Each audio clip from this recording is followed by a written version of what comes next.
Pernah kebayang gak sih kalau ondel-ondel ketemu luwak? Terus sama-sama nemuin kebun cempeda abadi di negeri jauh bernama Cacapoyas? Wah, ceritanya bakal kocak banget. Pantengin terus ya. Assalamualaikum warahmatullahi wabarakatuh, teman-teman semua. Sebelum lanjut, jangan lupa tekan tombol like, komen, dan subscribe biar kita makin semangat bikin cerita kocak penuh hikmah. Bismillahirrohmanirrohim. Segala puji bagi Allah Subhanahu wa Ta'ala yang selalu memberi kita kesempatan sehat dan bahagia. Jangan lupa tulis sholawat untuk Nabi Muhammad Shallallahu Alaihi Wasallam dan keluarganya di kolom komentar. Mari sama-sama kita tingkatkan takwa, karena itu sebaik-baik bekal hidup. Allah berfirman dalam surah Al-Baqarah ayat 2, Zalikal kitabu la roiba fihi hudan lil mutakin. Al-Quran ini adalah petunjuk bagi orang-orang yang bertakwa. Jadi, semoga cerita ini jadi pengingat kita untuk selalu dekat dengan petunjuknya. Tulis juga asal kalian dari mana di kolom komentar, biar kita bisa saling kenal. Tonton sampai habis ya, karena di deskripsi ada pertanyaan spesial. Kalau jawabannya benar, hadiahnya bakal aku sampaikan di penutup. Alkisah, di sebuah negeri jauh bernama Cacapoyas, yang terkenal dengan pegunungan berkabutnya, hutan lebatnya, dan rahasia kuno yang masih tersimpan rapat di balik rerimbunan, muncullah sosok tak biasa, Ciprian si ondel-ondel. Bayangkan saja, sebuah ondel-ondel Betawi, tinggi, gagah, bermuka merah menyala dengan mata bulat melotot dan senyum kaku, tiba-tiba berjalan santai di tengah hutan Peru. Dari mana asalnya? Bagaimana dia bisa sampai ke sana? Tidak ada yang tahu persis. Ada yang bilang dia tersedot portal waktu di Monas, ada juga yang bilang dia salah naik ojek online dimensi. Yang jelas, pagi itu, di jalur setapak penuh lumut, ia melangkah dengan tenang, seolah jalan-jalan sore di Setu Babakan. Tangannya yang besar dari kayu itu menggenggam sebuah obor kecil. Nyala api bergoyang tertiup angin lembab, menimbulkan bayangan besar yang menari-nari di batang pohon. Wajahnya yang merah menyala, yang biasanya bikin anak kecil Jakarta ketakutan kalau lewat jalan raya pas ada arak-arakan, kali ini malah terlihat sumringah. Ia benar-benar menikmati suasana. Ah, seger juga udara di sini. Nggak kayak di Jakarta yang penuh asap bajai. Gumamnya dengan suara berat ala pengeras suara tradisional. Hutan Cacapoyas memang unik. Kabut tebal menggantung di antara pepohonan, membuat setiap langkah terasa seperti masuk ke dunia mimpi. Pohonnya menjulang tinggi, akarnya meliuk seperti ular, daunnya basah meneteskan air yang jatuh ke tanah dengan bunyi tik-tik-tik yang menenangkan. Ciprian, dengan gerak tubuh besar namun hati-hati, sesekali menyibak ranting sambil mendendangkan lagu Betawi lama. Bayangan tubuhnya di balik kabut tampak seperti raksasa penjaga hutan. Padahal aslinya dia cuma ondel-ondel tersesat yang kebetulan lagi penasaran sama dunia luar. Tiba-tiba, dari balik semak, terdengar suara krusak-krusuk. Ciprian berhenti. Matanya yang bulat makin melotot, obornya ia angkat tinggi-tinggi. Dari dalam kabut, muncul sosok kecil dengan bulu coklat mengilap, ekor panjang bergoyang ke sana kemari, matanya tajam sekaligus usil. Itu adalah Civet si luwak, hewan lincah yang punya reputasi suka banget makan buah. Dia keluar dengan wajah penuh selidik, kayak orang yang baru pertama kali ketemu badut kampung. Apaan tuh? Topeng jalan sendiri? Pikir Civet sambil maju mundur cantik. Ciprian kaget juga. Waduh, elu siapa? Kok mirip kucing tapi lebih gaya? Bukannya takut, Civet malah mendekat. Ia cium-cium kaki Ciprian, lalu naik ke batu, matanya berbinar pas lihat obor kecil itu. Ternyata dia bukan tertarik sama ondel-ondel, tapi sama aroma kayu terbakar yang bikin suasana hangat. Wah, abang ondel, elu bawa cemilan gak? Gue lapar nih, kata Civet sok akrab. Ciprian, meski wajahnya kaku, dalam hati ketawa. Luwak aneh nih, langsung nanya makanan. Kayak tetangga gue di kampung. Tak butuh lama, mereka langsung akrab, seolah sahabat lama yang udah lama nggak ketemu. Ciprian yang biasanya cuma bisa ngobrol sama manusia, merasa seneng banget bisa ngobrol sama hewan. Apalagi Civet ini cerewetnya bukan main. Dia cerita panjang lebar soal hobinya nyemil buah, mulai dari pisang sampai cempedak. Pokoknya kalau ada buah jatuh, jangan dulu diambil. Itu hak paten gue, katanya sambil kibas-kibas ekor. Mereka pun jalan bareng di jalur setapak itu. Ciprian melangkah pelan dengan tubuh besar. Sementara Civet lari-lari kecil, kadang naik pohon, kadang lompat-lompat di akar. Suasananya mirip duet kocak. Satu tinggi besar, jalannya kaku, satu kecil gesit, ngomongnya nggak bisa berhenti. Sesekali Civet godain Ciprian dengan pura-pura loncat ke muka merahnya, bikin obor hampir jatuh. Hahaha, jangan gitu, gue kan gampang kaget, kata Ciprian. Hutan semakin berkabut, tapi anehnya mereka berdua malah makin santai. Ciprian bahkan sempat nyeletuk. Kalau gue tahu gini, mending ajak lu dari awal. Nggak sepi banget jalannya. Civet ketawa, tenang aja bang, selama ada buah, gue selalu betah nemenin. Dan entah kenapa, sejak pertemuan itu, perjalanan mereka jadi awal dari petualangan yang aneh, konyol, tapi juga penuh kejutan. Saat langkah mereka makin dalam ke hutan Cacapoyas, suasana berubah drastis. Kalau tadi masih seperti jalan setapak dengan pepohonan yang ramah, sekarang mulai muncul kesan mistis. Kabut semakin tebal, bunyi burung makin jarang terdengar, dan suara ranting patah tiba-tiba terdengar jelas, seakan ada sesuatu yang mengintai. Ciprian, dengan tubuh ondel-ondelnya yang besar, melangkah hati-hati.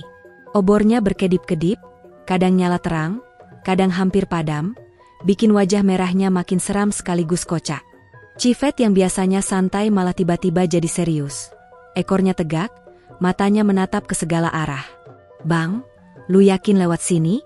Ini kayak jalur ke rumah mantan, penuh kenangan tapi horor, katanya sambil merinding pura-pura. Di depan mereka akhirnya tampak sebuah tebing besar yang penuh lumut. Tingginya entah berapa puluh meter, menjulang seolah jadi dinding raksasa yang menghalangi jalan. Tebing itu tidak polos, tapi dipenuhi guratan-guratan kuno yang samar-samar bercahaya biru.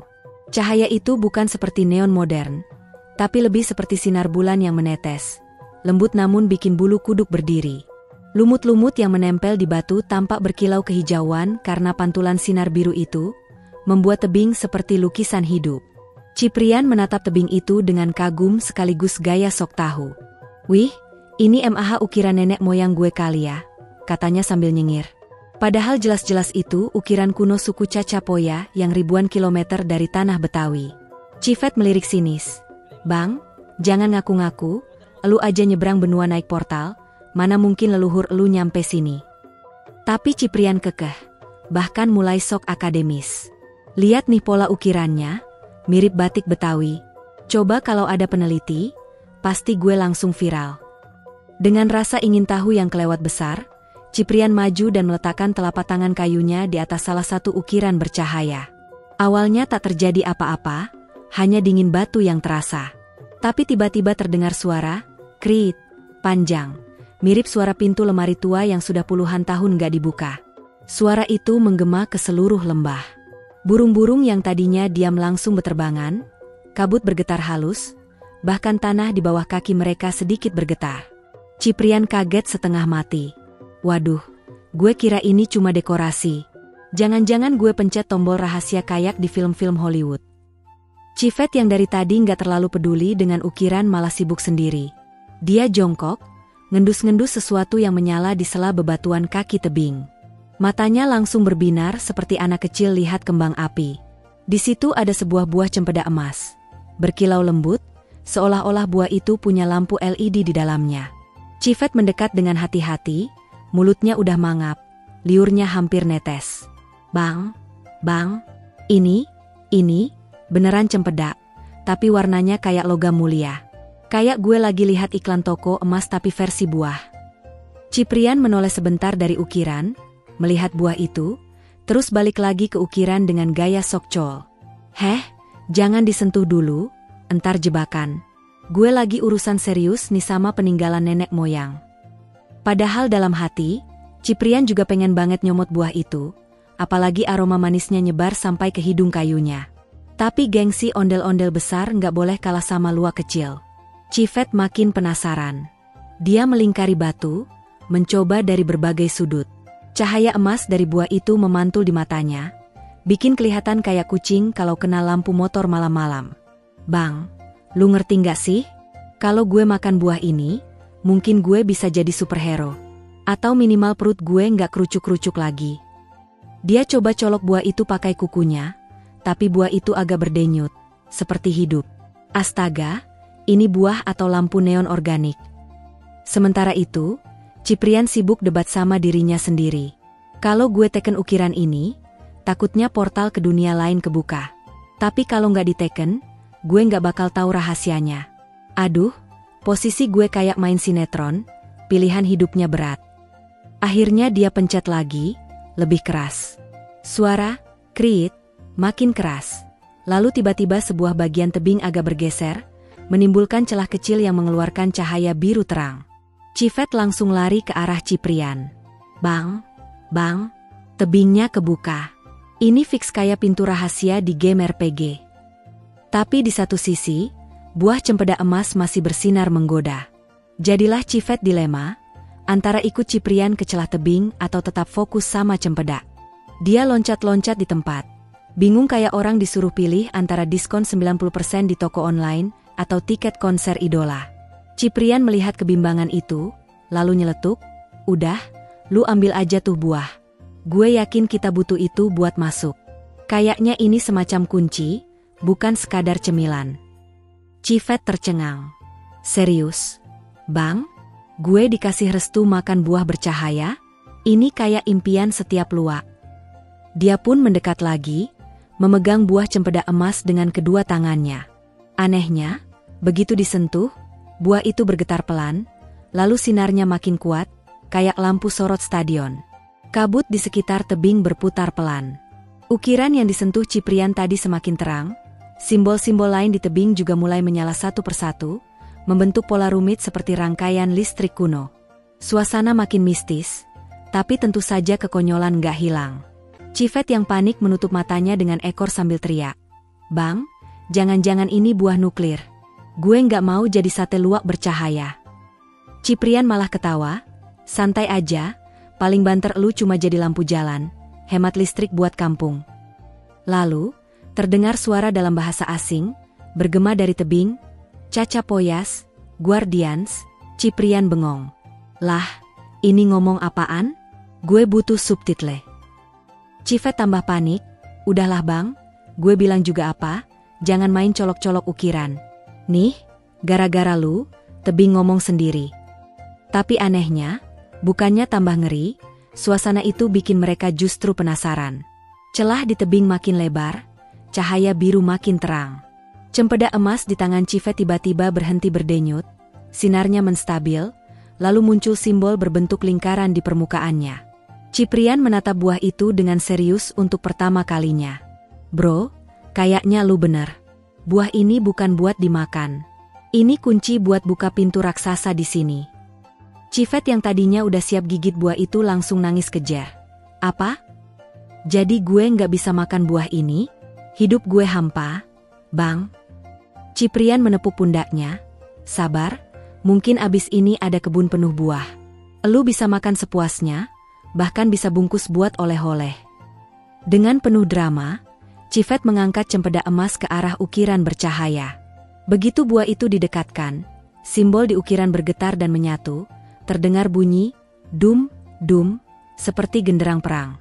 Tebing perlahan terbuka, memperlihatkan lorong gelap yang entah menuju kemana. Rasa penasaran mereka sudah seperti kuah soto yang mendidih, makin lama makin meletup-letup. Setelah tebing dengan ukiran biru terbuka, terbentang sebuah mulut gua yang gelap namun memancarkan cahaya samar dari dalam. Udara dingin keluar dari celah itu, membawa aroma tanah basah bercampur sesuatu yang asing, seperti bau buah matang, campur sedikit wangi dupa, dan sedikit mirip bau sandal jepit habis kehujanan. Ciprian menatap mulut gua itu dengan wajah serius, lalu sok gagah. "Bro, kayaknya ini jalannya. Bismillah, kita masuk." Civet menelan ludah.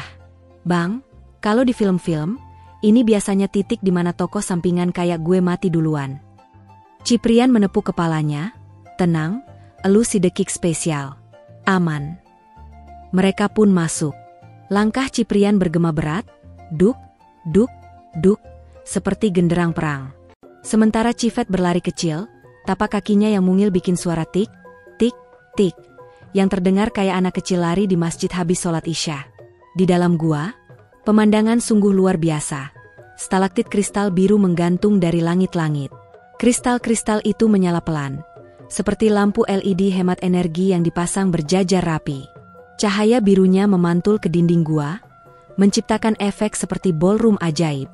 Air menetes dari ujung kristal, jatuh ke kolam kecil di bawahnya, menimbulkan suara plup, plup, menenangkan sekaligus menegangkan. Ciprian tiba-tiba dapat ilham aneh. Bukannya takjub dengan hikmah alam, dia malah merasa ini tempat paling cocok buat joget Betawi. Musik imajiner langsung terdengar di kepalanya, tekdung-tekdung. Badan besar kayunya mulai goyang ke kiri, ke kanan, tangan diangkat, kepala mengangguk-angguk. Bayangan tubuhnya memantul di dinding kristal, terlihat seperti pertunjukan seni modern.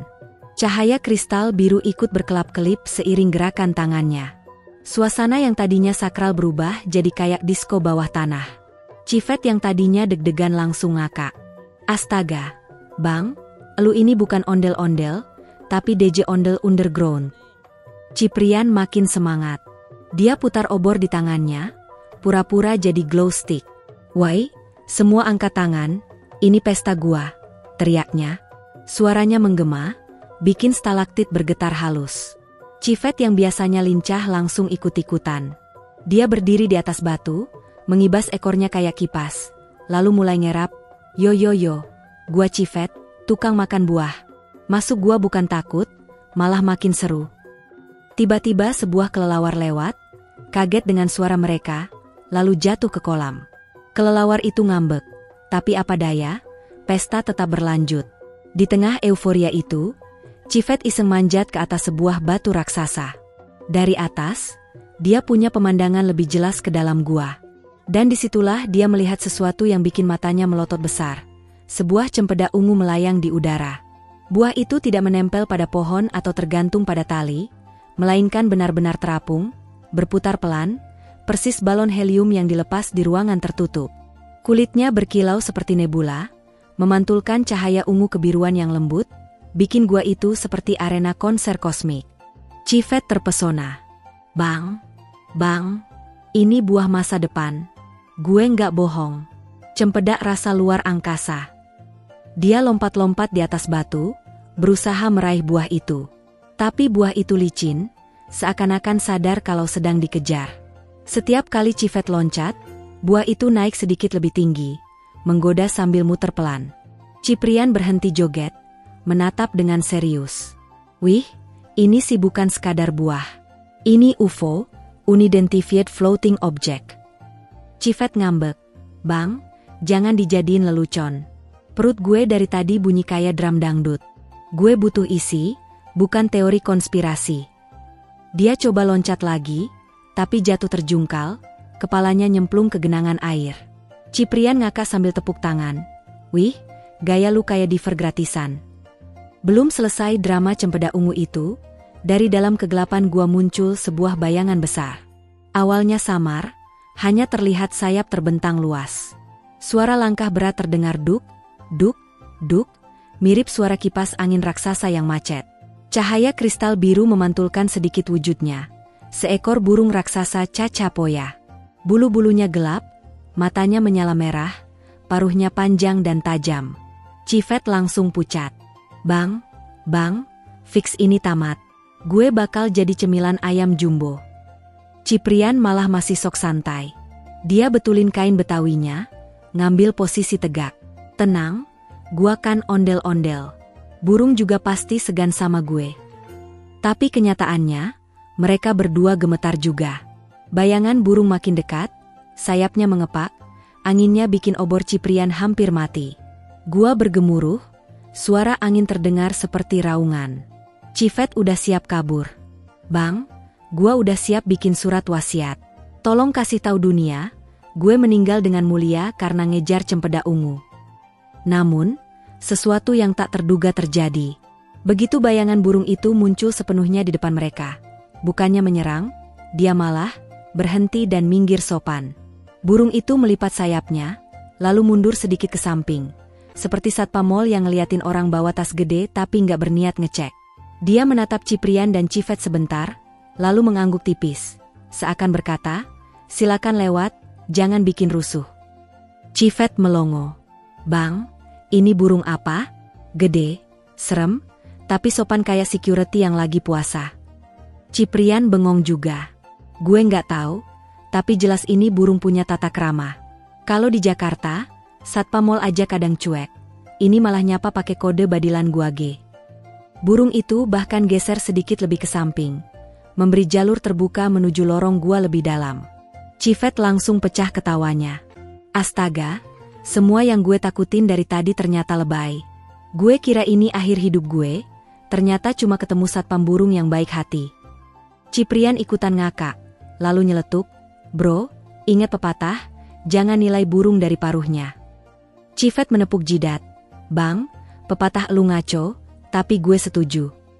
Buah cempeda ungu masih melayang dengan anggun, seakan ikut tertawa melihat kekonyolan mereka.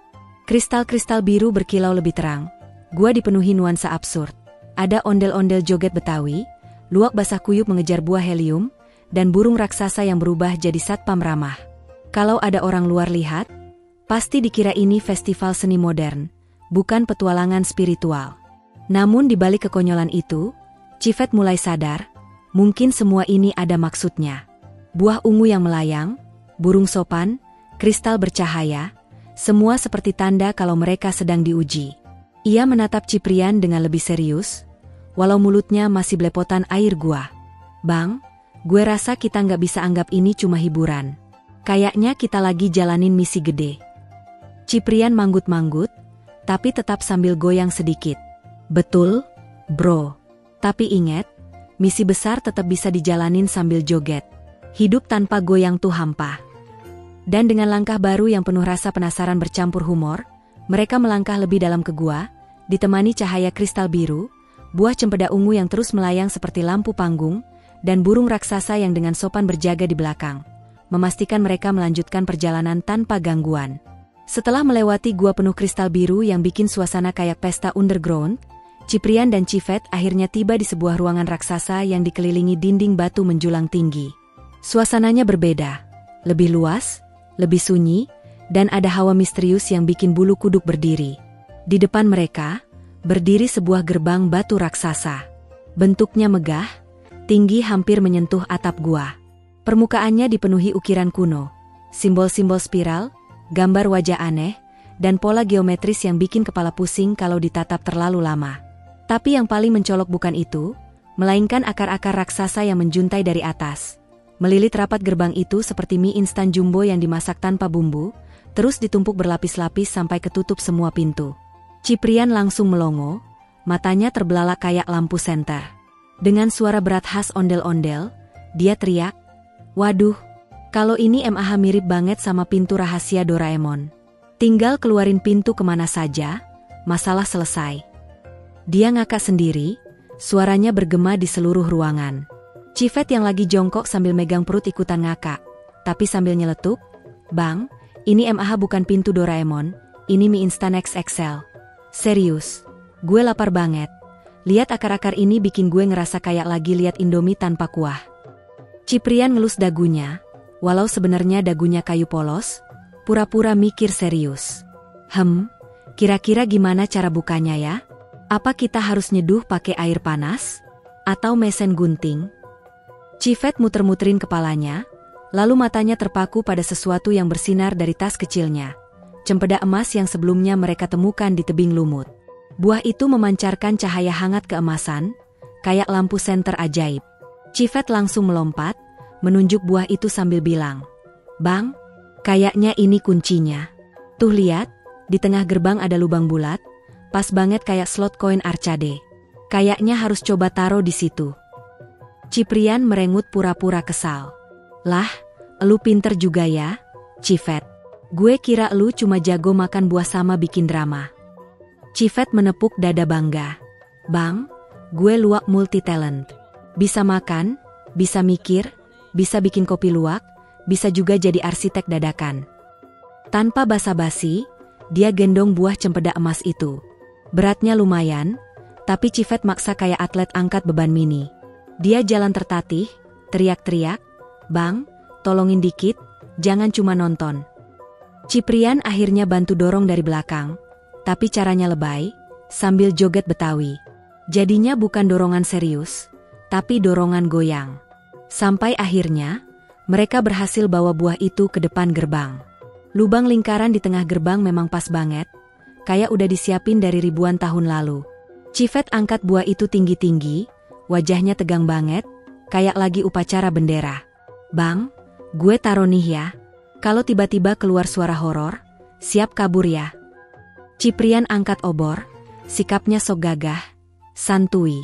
"Kalau apa-apa terjadi, gue duluan yang kabur, elu belakangan." Cifet mendelik, "Ih, parah banget, harusnya lu ngelindungin gue." Akhirnya, dengan hati-hati, Cifet menempelkan buah cempeda emas ke lubang lingkaran itu. Begitu buah menyentuh permukaan, terdengar suara, krek, grom, yang bikin ruangan bergetar. Akar-akar yang melilit gerbang tiba-tiba bergerak. Awalnya pelan, cuma sedikit bergetar, lalu makin lama makin liar. Mereka menggeliat, melintir, lalu bergeser pelan-pelan, persis seperti pintu otomatis mall yang kebanyakan pelumas. Sret, sret, suara gesekannya bikin Cifet merinding. Ciprian langsung teriak kegirangan, "Waduh, beneran mirip pintu mall. Tinggal ada musik, selamat datang, sama AC dingin, lengkap deh." Dia bahkan pura-pura jadi customer, jalan ke depan dengan gaya orang masuk mall, sambil sok-sokan bilang, "Selamat sore, Pak Satpam." Cifet ngikik, lalu ikut-ikutan, "Bang, jangan lupa ambil struk parkir dulu." Mereka ngakak bareng. Padahal akar-akar di depan mereka lagi berubah jadi gerbang raksasa yang membuka jalan menuju misteri besar. Akar-akar itu terus bergerak. Ada yang menggeliat kayak ular, ada yang bergeser pelan kayak eskalator, bahkan ada yang bunyinya kayak sedotan bubble tea kalau kehisap habis. Srup, plop, bau tanah basah memenuhi udara, bercampur aroma manis samar dari buah cempeda emas yang masih terpasang di lubang. Semakin banyak akar yang terurai, semakin jelas terlihat cahaya keemasan yang menembus dari celah-celah di balik gerbang. Cahaya itu hangat, bukan silau, lebih mirip cahaya matahari sore yang bikin hati adem. Cifet melongo, matanya berbinar. Bang, itu apa? Jangan-jangan ini beneran portal ke kebun cempeda abadi yang diceritain legenda." Ciprian melipat tangan di dada, pura-pura bijak. "Anak muda, jangan cepat berasumsi. Bisa aja itu cuma lampu LED murah diskon dari toko bangunan." Tapi jelas wajah kayunya nggak bisa nyembunyiin rasa takjub. Gerbang akhirnya terbuka lebar. Akar-akar yang tadinya kayak mie instan jumbo sekarang menggantung santai di samping. Persis tirai konyol di warung pecel lele. Di balik pintu, terlihat lorong bercahaya emas yang membentang jauh ke dalam. Lantainya licin seperti marmer, tapi warnanya keemasan. Dari dalam lorong terdengar suara samar, seperti bisikan ribuan orang yang lagi nyanyi bareng, tapi melodinya lembut, menenangkan, hampir bikin merinding sekaligus bahagia. Ciprian menelan ludah. "Bro, ini serius. Gue rasa kita beneran diambang sejarah. Doraemon lewat aja kalah keren." Cifet melompat-lompat kegirangan. Akhirnya kita bisa makan buah sepuasnya. Cempeda all you can eat." Dia langsung lompat ke depan, tapi Ciprian buru-buru nahan ekornya. "Sabar, woi. Jangan asal masuk. Bisa aja di dalam ada jebakan. Ingat film-film Indiana Jones? Masuk dikit, langsung kena bola batu gede." Cifet berdecak kesal, tapi dia tahu Ciprian ada benarnya. Mereka berdua akhirnya berdiri di depan pintu yang terbuka, menatap cahaya emas yang memancar. Akar-akar yang tadi menutup gerbang masih bergoyang sedikit, kayak melambaikan tangan selamat jalan kepada mereka. Atmosfernya magis, absurd, tapi juga kocak. Karena entah kenapa, akar itu bikin suara kresek-kresek mirip plastik kresek. Mereka tarik napas dalam-dalam. Ciprian angkat obor tinggi, wajah kayunya memantulkan cahaya merah oranye bercampur emas dari lorong. Cifet berdiri di sampingnya, dada dibusungkan, ekor dikibas-kibas, wajahnya penuh semangat. "Bang, yuk kita masuk. Kalau mati, mati terhormat. Kalau selamat, ya makan cempedak sepuasnya." Ciprian ngakak. "Deal, tapi ingat, kalau nemu pohon, jangan dipanjat kayak monyet. Tetap jaga wibawa." Cifet cuma melotot. "Bang, lu nggak usah ngatur gaya makan gue." Dengan itu, Langkah pertama mereka pun menembus lorong emas, meninggalkan pintu batu dan akar-akar mie instan yang kini terdiam, seperti puas sudah melaksanakan tugasnya. Begitu pintu batu raksasa itu benar-benar terbuka lebar, cahaya emas memancar deras, menyinari seluruh ruang bawah tanah. Saking terang dan hangatnya, Cifet sempat kaget. "Bang, jangan-jangan ini lampu sorot konser dangdut ya?" Ciprian nyengir. "Bukan, bro. Ini kayaknya sinar kebahagiaan. Atau jangan-jangan lampu studio sinetron, lagi syuting episode 1000. Tapi begitu langkah pertama mereka masuk ke dalam, semua spekulasi berubah jadi kenyataan manis. Di hadapan mereka terbentang sebuah kebun luas tak terhingga. Tanahnya subur berwarna keemasan, udara hangat lembut berembus membawa aroma yang bikin perut langsung keroncongan. Pohon-pohon menjulang tinggi, tapi bukan pohon biasa. Batangnya kokoh berwarna keperakan, daunnya hijau bercahaya, dan di setiap cabangnya bergelantungan buah cempeda abadi. Buah-buah itu bersinar lembut, sebagian kuning keemasan, sebagian ungu berpendar, bahkan ada yang bercahaya putih kebiruan kayak bintang jatuh. Cifet sampai jatuh terduduk, mulutnya menganga, matanya berbinar kayak anak kecil baru pertama kali lihat toko permen. "Bang, gue nggak kuat. Ini surganya perut gue." Ciprian langsung angkat tangan ke atas, teriak keras-keras sambil goyang. Alhamdulillah. Gue sukses bawa lu ke kebun bintang rasa cempeda." Dia langsung joget Betawi di tengah jalan setapak emas yang membelah kebun itu. Tangannya digoyang ke kanan kiri, obor diputar kayak lampu disco. Pohon-pohon ikut bergetar lembut, daunnya bergemerisik seolah memberi irama. Cifet nggak tahan lagi, dia langsung loncat ke salah satu pohon, manggut-manggut kayak profesional. Tangannya cekatan mencabuti buah, mulutnya bekerja cepat. Dalam waktu singkat, dia udah belepotan kuning emas dari ujung hidung sampai dagu. "Bang, sumpah ini enak banget. Rasanya kayak kombinasi cempeda biasa, mangga madu, sama donat isi krim vanila." Dia nggak berhenti, malah nyemplung ke tumpukan buah yang jatuh, ngunyah sambil ketawa. Ciprian ketawa ngakak ngeliat temennya berubah jadi mesin makan all you can eat. "Woi, pelan-pelan, entar lu meledak kayak balon." Tapi keanehan mulai terasa. Setiap kali Cifet makan satu cempeda, buah baru langsung tumbuh lagi di cabang yang sama, dalam hitungan detik. Bukan cuma itu, rasanya selalu berbeda. Kadang manis banget, kadang ada rasa mint, kadang ada rasa coklat, bahkan sekali waktu Cifet nyeletuk, "Bang, ini ada rasa mie ayam." Ciprian melongo, "Apa-apaan? Cempeda rasa mie ayam? Kebun ini ajaib banget." Ciprian sendiri nggak mau kalah. Dia nggak makan, tapi dia mengekspresikan kebahagiaan lewat tarian. Setiap gerakan tangannya, pohon-pohon ikut goyang lembut, seakan-akan seluruh kebun sedang berdansa. Angin berputar pelan, bunga-bunga mekar, cahaya makin berkilau. Kalau ada orang luar lihat, pasti disangka ini festival budaya campuran antara Betawi, Latin, dan fantasi Disney. Di tengah pesta kecil itu, Ciprian mendadak berhenti. Dia menoleh ke Cifet yang udah kenyang setengah mati. "Bro, sadar nggak? Semua ini kita dapetin bukan karena gue joget atau lu rakus makan, tapi karena kita sabar dan kerja sama dari awal." Cifet berhenti ngunyah, masih belepotan, tapi manggut-manggut. "Iya, Bang. Dari mulai hutan berkabut, tebing biru, gua kristal, sampai pintu mie instan, kita nggak nyerah. Walau konyol, ternyata itu latihan kesabaran." Mereka berdua terdiam sebentar, menikmati pemandangan kebun abadi. Buah-buah yang bersinar kayak bintang bikin langit-langit gua terlihat seperti malam penuh konstelasi. Aroma manis mengisi paru-paru, bikin hati tentram. Mereka sadar, perjalanan kocak ini ternyata punya makna dalam.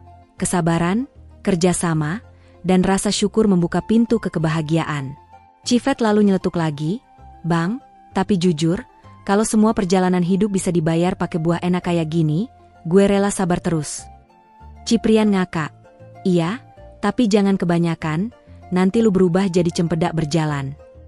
Mereka pun kembali tertawa keras-keras, suaranya bergema di seluruh kebun emas.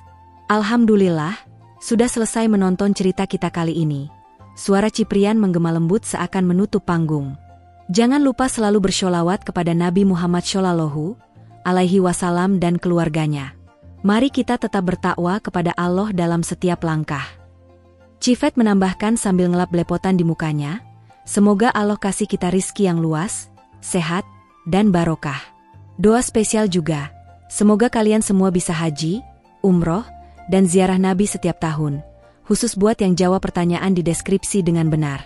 Tapi kalaupun salah, insya Allah doanya tetap dapat. Semoga selalu sehat. Ciprian lalu maju satu langkah. Tangan kayunya diangkat, wajah serius tapi tetap hangat. Dan jangan lupa, tulis juga request judul apalagi tentang ondel-ondel biar cerita makin rame dan konyol. Kita bakal terus jalanin kisah gokil ini, tapi selalu dengan doa, syukur, dan cinta untuk Nabi dan keluarganya. Mereka berdua akhirnya duduk di bawah pohon cempedak yang bercahaya. Ciprian masih goyang pelan, Cifet masih ngunyah tapi lebih sopan. Bersama, mereka tutup kisah ini dengan kalimat penuh doa. Wassalamualaikum warahmatullahi wabarakatuh.